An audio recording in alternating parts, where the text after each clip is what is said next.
Welcome to Sravani's media. KCR, Jagan Reddy అభిమాన జర్నలిస్టులను నిజాయితీ ముక్కుసూటి senior జర్నలిస్టులు ఎండగడుతున్నారు. జర్నలిస్టులు ఎలా ఉండాలో, ఎలా ఉండకూడదో ఇటీవల కాలంలో సోషల్ మీడియాలో చూస్తున్నాం, వింటున్నాం. జర్నలిజం ముసుగులో కొందరు దిగజారి రాజకీయ నాయకుల మాదిరిగా పార్టీలకు అనుకూలంగా మాట్లాడుతున్నారు. కులం పిచ్చి, మరో కులంపై వ్యతిరేకత, రాజకీయ పార్టీల పిచ్చి. రాజకీయ నాయకులంటే పిచ్చితో జర్నలిస్టు ముసుగులో కొందరు చేసే కామెంట్లు అత్యంత జుగుప్సాకరంగా ఉంటున్నాయి.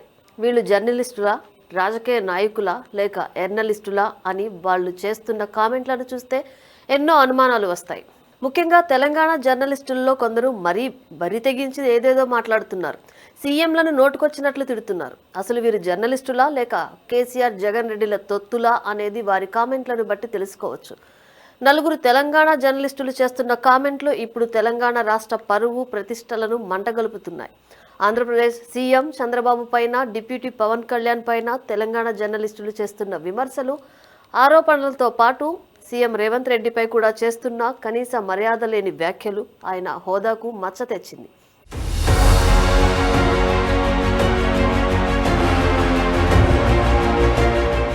జర్నలిస్టులకు ఆంధ్ర, తెలంగాణ అనే ప్రాంతీయ భేదాలుండవు. అది వారు ఉండే ప్రాంతాన్ని బట్టి మాత్రమే అలా వ్యవహరిస్తారు. హైదరాబాద్లోనే ఏళ్ల తరబడి ఉంటున్నారు కాబట్టే వారిని తెలంగాణ జర్నలిస్టులుగా వ్యాఖ్యానించాల్సి వస్తుంది. ఇక అసలు విషయానికి వద్దాం.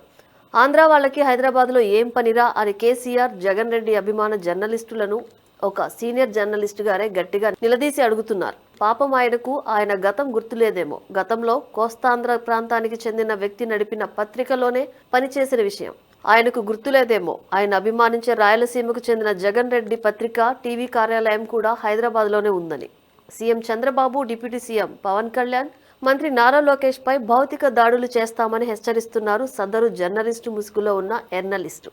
మరి ఏపీ మాజీ సీఎం, వైసీపీ అధినేత, ప్రస్తుత పులివెందుల ఎమ్మెల్యే వైఎస్ జగన్మోహన్ రెడ్డి కూడా తెలంగాణకు చెందిన వ్యక్తి కాదు కదా. మరి ఆయనకు లోటస్ పాండ్లో ప్యాలెస్ ఎందుకు?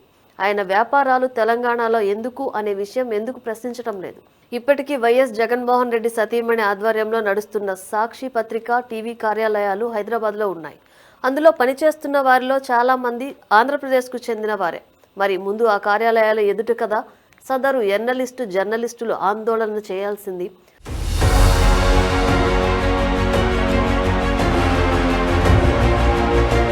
ఆంధ్ర, తెలంగాణ అంటూ వేరు భావం చూపించే ప్రతి ఒక్కరూ చరిత్ర గురించి తెలుసుకోవాలి.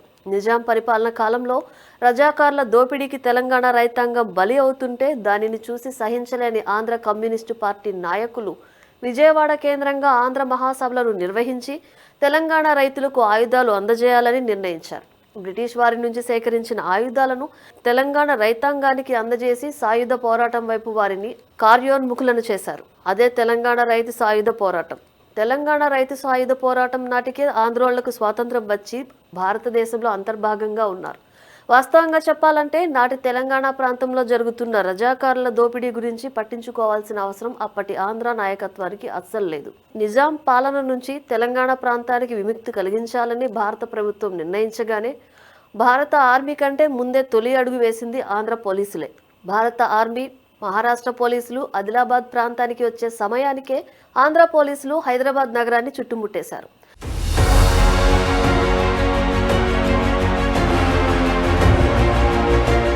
రజాకార్ల గుండెల్లో తొలి బుల్లెట్ దింపింది ఆంధ్ర పోలీస్. ఉమ్మడి ఆంధ్రప్రదేశ్గా ఏర్పడిన తర్వాత ఆ చరిత్ర మొత్తం కాలగర్భంలో కలిసిపోయింది.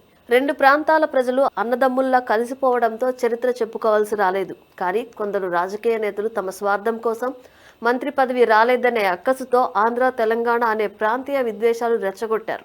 ఇక రాష్ట్రం విడిపోయి 12 ఏళ్లు దాటినా కూడా ఇప్పటికీ ప్రాంతీయ విద్వేషాలు రెచ్చగొట్టేందుకు కొందరు పెయిడ్ జర్నలిస్టులు కంకణం కట్టుకుని మరీ సోషల్ మీడియా వేదికగా రెచ్చిపోతున్నారు.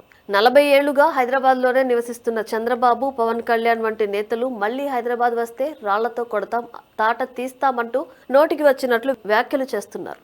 అసలు వీళ్ల తాతలు ఎక్కడి నుంచి వచ్చారనే విషయం ఒకసారి గుర్తు చేసుకుంటే చాలు వీరి చరిత్ర తెలిసిపోతుంది. కేసీఆర్, జగన్ ఇచ్చే ఎంగిలి మెతుకులకు ఆశపడి ఇలాంటి చౌకబారు వ్యాఖ్యలు చేస్తూ జర్నలిజం పరువు తీస్తున్నారు.